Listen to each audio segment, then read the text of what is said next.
ում եք կորցրել եւ այսօր այստեղ գտնվելով ինչ սպասելիքներ ունեք։ Բարև ձեզ, ես Հադրութից եմ, Հադրութի շրջանի Մոխրեներ գյուղից, կորցրել եմ իմ որդուն ու իմ փեսային։ Փեսայիս փեսաս երաբլուրումա գտնվում, իսկ իմ տղան Հադրութից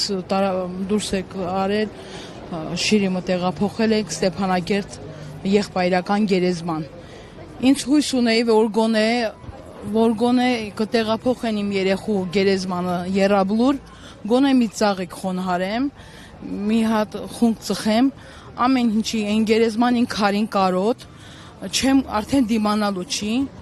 20 թվից ի վեր ես հիվանդանոցներում եմ գտնվում, ահա որ վիճակ է մեր մոտ։ Տունն էլ կստեղծվի, ամեն ինչն էլ կստեղծվի, ապրուստն էլ, այն ով որ հայթայթում է, աշխատում է, կստեղծվի, բայց իմ երեխու գերեզմանը կարոտ եմ ես։ Իմ 22 տարեկան տղեն սահմանապահ զորքեր է ծառայում։ Ինձ հույս ունեի գոնե որ գերեզմանը կտեղափոխեն։ Ճիշտ է, հույս չունեմ, որ մենք հետ ենք դառնալու։ Ինձ вообще հույս չունեմ, որովհետև որ ես Ստեփանագերտ էի ապրում, 21 թվին նորից հետ գնացի, այսինքն Ստեփանագերտ, դեղ էի ապրում։ Ինձ հույս ունեի, որ պետք է գնանք Հադրութ, չգնացինք Հադրութ։ Հիմա էլ հույս չունեմ, որ հետ ենք գնալու գոնե Ստեփանագերտ, գոնե Հադրութ, բայց խնդրում եմ, այդ գերեզմաների պահում մի բան մտածեն, մեր երեխաների գերեզմաները պղծում են, պարոն Փաշինյանը ինչի մասին է մտածում, ուզում եմ հասկանամ, գոնե այս ծնողների մի պատասխան տա, գոնե մեր երեխեքի գերեզմանները կարողանանք այցելել, գոնե գերեզմանները, մենակ խնդրանքս էդ է։ Գիտեք, ամենացավոտը որն է, ճիշտ եք ասում, շատ անտարբեր են անցնում, ինչը որ իրոք մեծ ցավ է պատճառում, որովհետև այդ երեխան, որ պահել է այդ հողը, չի պահել մենակ իմ համար։ Այսօր ինքը գերև արվել է, տանջվում է, այնտեղ տառապում է, մայրս տեղ է տանջվում, տառապում, բայց այդ հողը, որ իրանք պահել են, իրանց այրան գնով, մեր տառապանքի գնով վայելում են ուրիշները, վայելում են ու այդքան անտարբեր են։ Ամենամեծ ցավը դա է։ Ավելացնելու բան չունեմ։ Կոնտրոլեր Քոչարյանը, երբ որ ազգային ժողովում ասում են, հարցը ընթացքի մեջ է, մենք թերացումներ ունենք, բայց անում ենք գործ։ Ինչ կասեք այդ մասով, արվում է։ Գիտեք, ես ոչ մի գործ չեմ կարող ասեմ, արվում է, չի արվում։ Եթե նախ գործ արվեր չէր հասնի, միջև 4.5 տարի, գրեթե 5 տարի ու կլիներ ավելի շուտ արդյունք կլիներ կամ այսքան ժամանակ եթե այս անհետ կորած 200 եւ ավել երեխեքից գույնը մի հատը բացահայտված լիներ, միգուցե կհավատայի, որ գործ են անում, բայց ինչպես տեսնում եք, ոչ մի երեխա չի հայտնվել, ոչ մի նորություն, ոչ մի ծնող չունի, այսինքն ես էլ չեմ կարա, ես երբ որ տեսնեմ ինչ որ մեկ երեխան հայտնվել, այդ ժամանակ ասեմ, հա գործը արվել, բայց քանի չեն հայտնվել, չեմ հավատում ոչ մեկի։ Չեն տեսնում, իշխանություն չի տեսնում ձեր ապացույցները։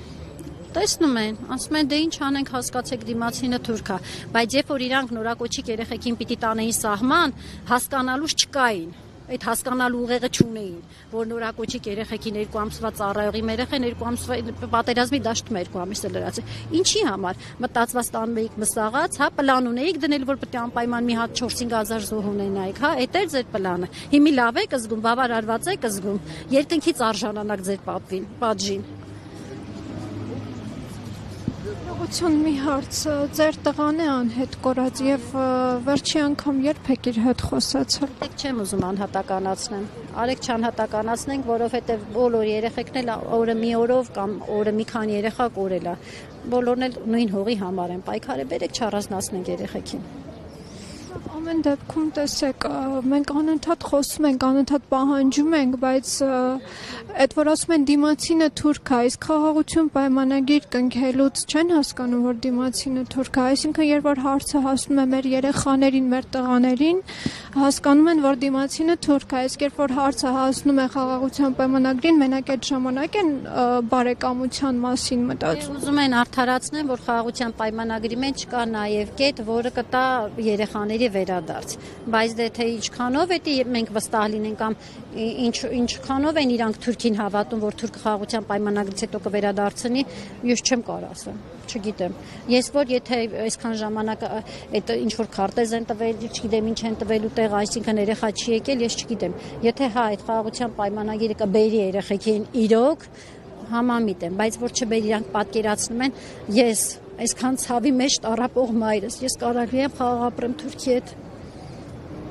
Ես կողմնակից եմ խաղաղության, ընդհանուր ամեն ինչին եմ, ես ոչ թե Թուրքին, այլ ընդհանուր, ես խաղաղ մարդ եմ։ Ես սիրում եմ, որ չլինի պատերազմ, որ ոչ մի մայր չտառապի այլևս, այս ցավը չտեսնի ոչ մի մայր, բայց եկեք իրատես լինենք, էլի, որ եթե այդ խաղաղության պայմանագիրը կնքվի ու երեխեքին չբերեն, ես կարելի եմ իսկ տիրապետեմ, երբ որ տեսնեմ իմ թշնամուն իմ դիմաց։